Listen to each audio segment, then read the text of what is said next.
어떤 부위고 어떤 역할을 하는지부터 설명을 좀 부탁드릴게요. 네, 일단 관절에 대한 개념부터 이해를 좀 하셔야 될 것 같은데요. 이제 관절이라고 하는 거는 운동을 하든지 운동을 하지 않든지 뼈와 뼈가 만나는 것을 말합니다.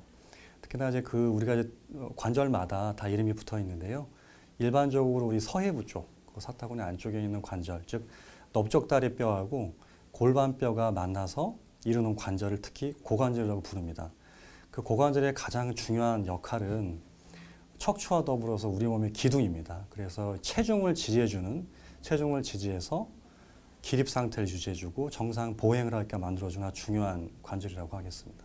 여기 그 부분에 골절이 생기면 어떤 영향을 미치는지도 좀 알려주실까요? 예, 일단 가장 이제 중요한 게 대부분의 고관절 골절은 이제 연세가 많은 어르신들께 발생을 하고 있고 그 유병률이 높아지고 있습니다. 그리고 또 이제 그 골다공증의 발생률이라든지 이런 것도 더불어서 여러 가지 원인들에 의해서 발생이 꾸준히 증가하고 있는 추세입니다. 근데 가장 중요한 게 일단 고관절 골절이 발생하게 되면 기립 활동이 불가능하기 때문에 누워 지내셔야 되고 또 누워 지내다 보면 어떤 삶의 질이 상당히 떨어지게 됩니다. 그리고 이 고관절 골절을 통해서 나타나는 여러 가지 합병증들에 의해서 사망률이 좀 올라갈 수 있는 그런 것도 있겠고요.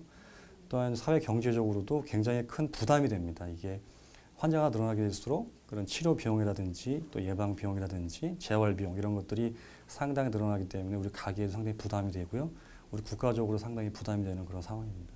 노인들의 이런 고관절 골절 빈도가 높은 이유도 좀 여쭤보고 싶고요. 그렇다 보면 이 골절 원인도 좀 어떻게 꼽히는 게 있는지. 대퇴 넓적다리뼈가 상당히 크고 두껍습니다. 사실은 우리 몸에서 가장 크고 가장 강한 뼈고요. 이제 젊은 사람들 같은 경우는 고관절이 부러지려면 꽤 높은 곳에서 떨어지든지 큰 사고가 나야 될 정도로 굉장히 튼튼하고 강한 뼈입니다. 근데 이게 이제 연세가 드시면서 골다공증이 시작되면서 척추와 더불어서 가장 먼저 이제 골 소실이 발생을 하게 됩니다. 다른 뼈보다 뼈가 더 금방 약해지기 때문에 더 골절이 취약해지게 되고요. 그 다음에 이제 그 연세가 들어가시면서 뼈도 약해지지만 이제 근육이 많이 없어지게 되죠. 활동량이 줄어들게 되고 근육이 적어지다 보니까 이 몸의 균형을 잡아줄 수 있는 어떤 능력이 떨어지게 됩니다. 그러니까 쉽게 넘어지게 되고 또 넘어질 상황에서 균형을 못 잡다 보니까 젊은 사람들은 균형을 잡아서 바로 일어날 수 있지만 어르신들은 그게 안 되기 때문에 쉽게 넘어진 낙상의 어떤 위험도가 상당히 높아지게 되죠. 그래서 그런 골다공증의 발생 빈도, 가능성하고 그다음에 그런 낙상의 위험성 이런 것들이 합해져 가지고 이제 그런 빈도가 상당히 높아지게 돼 있고요. 그게 하나의 원인이 될 수 있겠죠.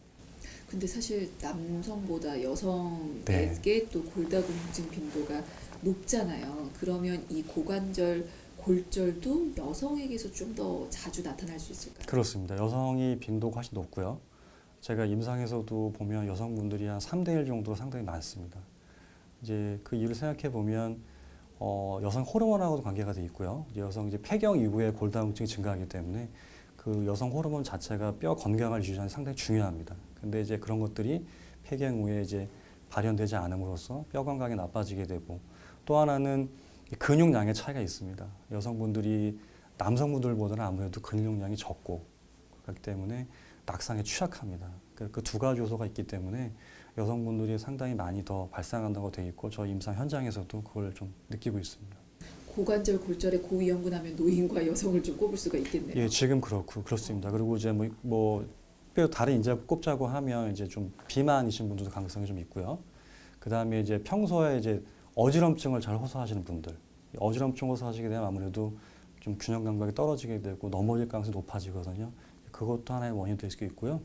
그다음에 영양 불균형, 영양 섭취가 좋지 못해서 이제 근육의 어떤 그런 능력이 떨어진다든지 기능이 떨어지게 되면 또 낙상염이 올라가게 되고 그런 것들이 상당히 상당히 위험 인자가 상당히 많습니다. 하지만 꼽자고 하면 이제 그런 것들을 다 볼 수 있겠습니다.